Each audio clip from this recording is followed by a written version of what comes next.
BSF গুলা ওদের সীমানায় ওরা বিএসএফ গুলা কাজ করতেছিল, সে 8 জন বিএসএফ। আর আমাদের এই যে বাংলাদেশের ছেলেটা ও যাচ্ছিল ওর জমিতে সার ফেলাবে, ওই জমিতে যাচ্ছিল। ইতিপূর্বে বিএসএফ গুলো ওর আসে, বাংলাদেশের সীমানা থেকে ঘেরাও করে ওকে টানে নিয়ে যাচ্ছে। যখন চিল্লা পোকরা শুনি, দৌড়ে আসি, দেখি ওকে টানে নিয়ে যাচ্ছে বিএসএফ গুলা। কিন্তু আমাদেরকে মানে যাইতে দিল না আর কি, বাধা দিল। আমাদের বিজেপি তারা ভারতে ঢুকে গেছে, ওই জন্য আর আমাদেরকে যাইতে দিল না। ছেলেটাকে ধরে নিয়ে গেছে, ওর নাম ছিল আলামিন। ওদের এখানে জমি আছিল, জমি দেখতেছে আর কি। আপনার বাংলাদেশের সীমানার ভিতরে 300 গজ থেকে ভারতের বিচে পেশে ওই ছেলেটাকে ধরে নিয়ে গেছে। ও ছেলেটা এখান থেকে আসলো, আমরা দেখতে পাইছিলাম 10টার দিকে। আমরা আটকানোর চেষ্টা করেছিলাম, কিন্তু ওদের কাছে যাইতে পারিনি। ওদের কাছে আপনার হাসুয়া ছিল আর লাঠি ছিল, যার কারণে আমরা ওদের কাছে মানে যাইতে পারি নাই। বাংলাদেশের মিডিয়ার ছিল একটু দূরে, ডাকাডাকি করে ওরাও আসলো। আসার পরে ওর বাংলাদেশের যে ছেলেটাকে ধরে নিয়ে গেছিল তার বেড়ার কাছে নিয়ে গেছে, যার ফলে বাংলাদেশের মিডিয়ার আর মানে ওইদিকে আর যাইতে পারে নাই।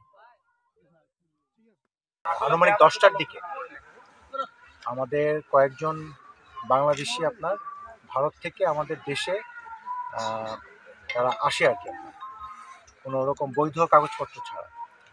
তো বিএসএফ মনে করেছিল যে এই 5 জন যারা বাংলাদেশি ওখান ইন্ডিয়া থেকে আসলো, তাদেরকে সহায়তা করার জন্য বাংলাদেশি কোনো লোক সহায়তা করেছে। তো তারা আপনার দেখে যে এই আলামিন সীমান্ত একদম কাছাকাছি ছিল, তারা মনে করেছে যে আলামিন মনে হয় পাচারকারে সহায়তা করেছে, পাচার কার্যে তাদেরকে। তো এটা তারা ভুল বোঝাবুঝির মাধ্যমে আসলে তাকে আপনার এখান থেকে ধরে নিয়ে যায় সীমান্ত।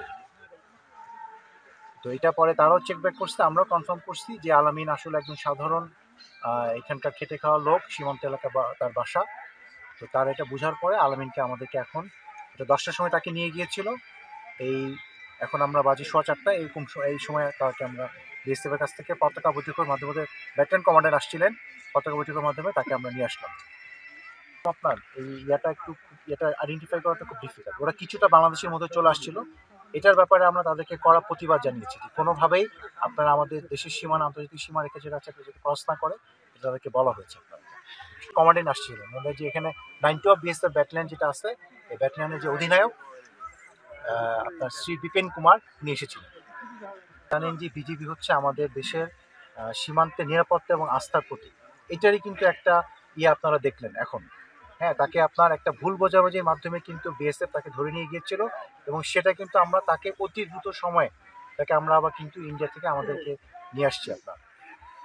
আমি বলতে পারি যে গ্রামবাসীরা আশ্বস্ত থাকতে পারে যে আমরা আমাদের নিরাপত্তার স্বার্থে যে কাজ করছি এটা আমরা সবসময় এনশিওর করব, এবং এটা আপনার নিশ্চিত করা হবে।